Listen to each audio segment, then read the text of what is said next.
Hi there, welcome to Sunnyside Journals. I'm Catherine. For those who are new here, I have a little what's on my desk. I'm going to do a little bit of work on Preacher Snook here. This is my latest book that I'm going to turn into a journal. And yeah, I think I've made plans for him. This is definitely, every once in a while, as I mentioned in the other day when I did a little short cut him open. Every once in a while, I have to stray. I have to take a little break from frilly and pretty and flowers and wings and that sort of thing, and really do something a little bit off. It's just me. And I just thought that spine really deserves, something fun. And I really think it is going to be a Sunnyside All Sorts, this one.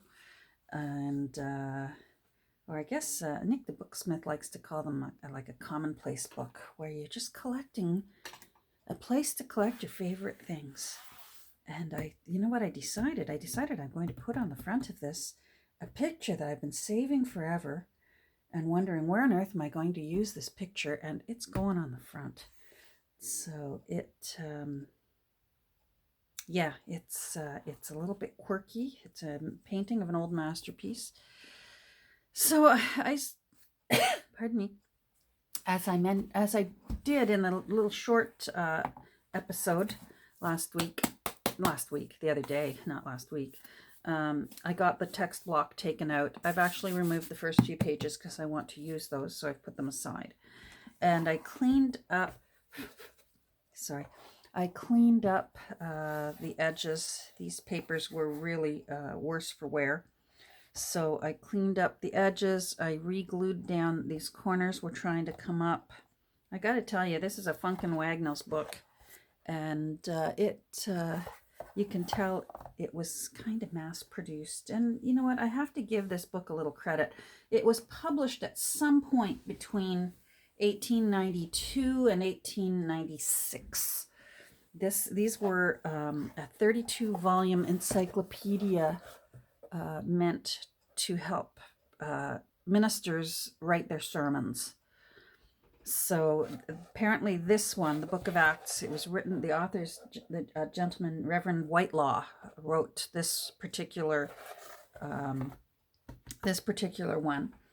And this one is volume 25 out of a 32-volume set. And because it says that they were published between 1892 and 1896, I suspect these were like available for purchase. You ordered them and you paid for them by the month, and you would get a new one in installments, sort of thing. That's the way you used to buy encyclopedias. Even in my lifetime, that's how you used to do it. You'd sign up and they'd tell you within a certain amount of time you would have a full encyclopedia set for your home. Of course, now everything's online and you can access like the Smithsonian online. There's no need for people to own encyclopedia sets, let alone encyclopedias on the scriptures. So anyhow, so that was interesting to find out about this book. This particular book. And so there were 32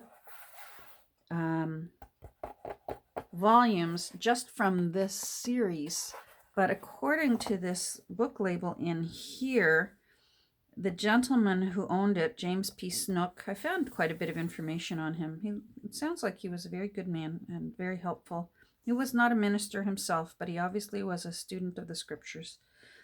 And it sounds like at some point, whether he was alive or whether it was in his will, he left all of his books to the Westmoreland Methodist Church, which eventually became part of the United Church of Canada. The United Church of Canada was when many Presbyterian churches, the Methodist Church, what was it? There was another one. All joined together and just called themselves the United Church of Canada. A few still stayed. You will still see Methodist churches and Presbyterian churches in Canada, but a goodly amount of them all consolidated and became the United Church of Canada. Anyhow, this particular little church was in Toronto, and it has now, in 1988, it was sold. It was a beautiful building. It was sold, and it is now loft condominiums. And the architect did a beautiful job incorporating the church into creating the condominium around it. So I appreciated that at least they did that. And then it turns out this gentleman, because he's on the voters list, he lived on a street that my parents lived on, and my in-laws lived on this same street, Palmerston, in Toronto.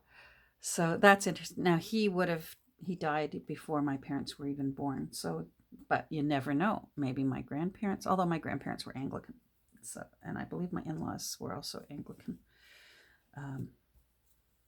Anyhow, I love when you can find a little bit of history about where this book was before it ended up in a thrift store, and then before it ended up on my desk on my cutting mat. So I restored, the spine was in very, very sad shape, very poor shape. The fabric was just wearing away. So underneath, this is really beautiful quality writing paper, 20% cotton.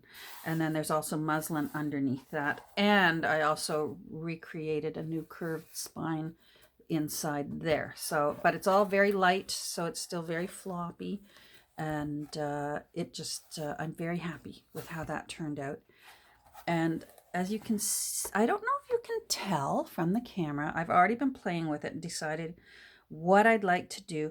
I've cleaned it up, believe it or not. Look at this mess, and I have cleaned it up. I learned from a very wise junk journaler to go over some journals you just cannot wash with water or a baby wipe. You will pull the ink right off of it. Or else it's such old, not very good quality paper, which is what I suspect for this one, that it will suck up the water and just fall apart. And so the best way to clean them is to simply use a soft eraser, either these kind, just a soft white eraser, a soft pink eraser, or in this case, I love these kind. You can get these nubby erasers. You can get them at art stores. I've even seen them in the crafty section at Dollar Tree. And you can see where I was cleaning it here. And you just have to go over it. It's time, because I've already done it. I'm not going to do it again, but I'm just showing you how you go about doing it. And you just go over the entire thing, and it will roll off. If there's grime on a book, it'll literally roll the grime off the book. So that's what I did. And then something I like to do, and it's just me, but on these old books where the fabric is worn, you can see here at this end, the fabric, the worn parts start showing white. And I like them to be sort of a dark brown. So I've already played with this. And I actually go over, so all these little white areas, I don't know if you can see along this seam here, that's all white, because it's the fabric is wearing away, and it's showing the inner part of the fabric that never got dyed. So I've already started here, and I've already started here. I just go over it with my soft brush and some Distress ink, and I just gently cover up all these little white bits that are just glaring at me. I see them, and they alarm me, whereas when they're brown, it sort of subdues them in my eye, and I much prefer it. I've done this before on several old books. I just go over the little white worn parts with a bit of Distress ink, and then I will eventually seal it. But I want to show you my plans for the cover, because I'm very excited about the cover. So as I said, I have, you know how you buy these books, artwork and flowers and Victorian kind of little images, and then you fussy cut them. And I had one book, I wish I could remember the name of it, but I've already cut it up and the cover is gone. It was flowers it was about flowers, and then it also incorporated, of course, the artwork of flowers and poetry of flowers. And one of the artworks in it was this child, and I guess it was in it because she's got a daffodil in her hair, because this was in a flower book. Here's some ladies doing their hair, and there's flowers there, and you can see there's still flowers up on the corner up there. But I loved this because I thought it just looked so unusual and strange in our times. Like, it's a child. She was obviously a wealthy child. She's got a lace Elizabethan collar on, and her hair is all done up very ornately. And she's got obviously her little pet monkey. So she's nobility of some sort to be able to afford to have a pet monkey holding gold chains. Obviously, it must be the monkey's leash, I think, in her hands. Anyhow, finally, I was able to find out where this painting is from. And it, Coella, a Spanish artist, she was a princess. And in Spain, with their royalty in the 1500s and that, princes and princesses were called infanta. And she's the Infanta Isabella Clara Eugenia. And she lived in the 1500s. She lived to be 67 years old, which sounds to me like a good age in the 1500s. And this is a portrait that was done of her as a child. And I just love it. Like, how quirky is that? And she looks peaceful. All of her, there's several portraits of her that were done, obviously, because she lived long enough to rule for a while over what was called then the Spanish Netherlands. And so it, she was actually quite an attractive woman. So what I want to do is, I want to make sort of I want to layer her. So I haven't trimmed this yet, but it's going to be trimmed. I want to layer her on there.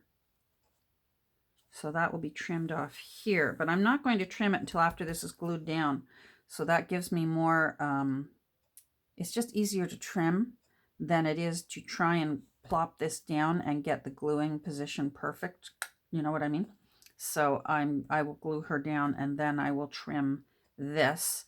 And this is going to come up a bit, but then I want to put a plate. So this is going to I'm going to cut this down here. So use your imagination. So, and I'm going to put a, just on the lower part, because I don't want to cover too much of this blue. I like the blue. It almost looks like blue jean blue. So this is going to think that that's gone, and imagine that's gone. And I'm going to gild the edges. So I'm going to put some gold, because this is all gold here. I don't know if that's coming up. So I'm going to gild the edges, and yeah, I really like it. And I'm going to, I think I want to, these are some of my brads. Although they're all from secondhand sources, these ones are newer, but these ones in the bottom are really old. Like, they're already going grimy. I just love them. You can tell that they're already mucked up. And I think what I want to do is I want to put some in the corners. So again, put your imagination hats on and imagine along with me. So I want to put some brads here and here, and I'm not sure whether I want to put them there or down here. I can decide that later. And yeah, and I have to do that first before I apply this down. Sometimes I will put brads right through the cover and bend them out on the other side of this cover. But here's the next thing I plan on doing with this book. I want to save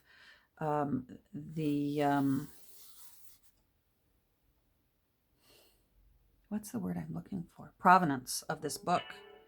Oh, I'm getting text messages. My husband is out. Hold on. Oh, very good. All right, I'm going to pause you for a second because I have to talk to him. Sorry about that. We're off topic here. My family, most of my family lives in this one little town where we live here in Ontario. Two of our sons, just 2 of the 7, live maybe about 20 minutes away, not far away. But the rest, the other 5, live right here in town. We're so blessed. Anyhow, we try our best as a family that if one person is going to the grocery store, they'll let everybody know. And so one of our daughters needed butter. So my hubby was picked her up some butter and dropped it off. So that's what I...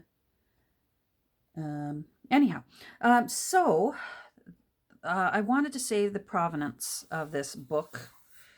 So Mr. Snook gets credit for the ownership of this book. It's so worn. I get the feeling that it really was well used, because I have had older books that I've cracked open that you could tell they had just never ever been opened in the 100 years since they were published. They just weren't opened.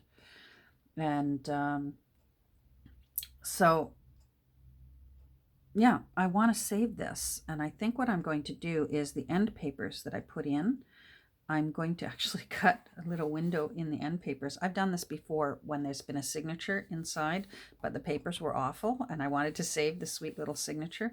I cut a window in it. So, and what I did was, do you remember the end papers from another book that I saved that looked like they were moldy, but they weren't moldy? I thought, you know what, a book from 1892 really needs moldy end papers. Keep in mind, this is not meant to be a pretty book. This is meant to be a quirky book. This is a book. It's my treat to myself. It's still going to go out to the world somewhere, but this book, I'm making it for me. Anyhow, so I tea dyed the fake moldy paper, and these are going to go in. Look how cool those turned out. I got to iron them. I really love how they turned out. Don't they look like they could give you typhoid? I love it. So I will be cutting windows. I'm going to have to make a template with tissue paper and cut windows where Mr. Snook's plates are, and so that they can peek through. And I think that's going to look really cool. And I still want to do some more. I think I want to collage a bit more and actually make this look like it's part of a collage. So that's my plan. That's my plan. And the next part of this is going to be rather boring. So I really think it's just a short little visit today, because doing the work on this to cover all this white, I mean, honestly, I'll show you what I'm going to do, but then I'm just going to turn off my camera because nobody needs 30 minutes of me brushing distress ink onto a book. It's just, hold on. So I literally, like, for example, see this, I don't know if you can see this white chunk here. I just go over it and you brush it. I find that it makes the blue richer. I'm literally going to have to do the whole book, but it will, you got to trust me on this. It's going to look cool. It's still going to look blue when it's done. It's going to look a richer blue, a warmer blue. And all of these little white bits here are going to be a lovely rich chocolate brown. And it's going to just look warmer and more, it's going to have the elegance of a tome as opposed to just a scratched up. Right now, this just looks like an old pair of blue jeans, and it needs to be far more elegant. It just really does. And we need to have Her Royal Majesty on the front with her royal monkey. She needs to go on the front. So short and sweet visit this morning. Maybe I'll turn it on a bit later when I'm going to put her onto the cover. It'll all depend, because I'm going to seal this first and then put her on and then do another sealing. So we'll see. I hope you're all doing well and staying safe and healthy. We are up here. We're, knock on wood, our family is following all the advice from the health experts, and we're doing okay. And my mom's doing okay. So that's good. We're grateful. take care, everyone, and I hope you have a great day. Look at her. How cool is she?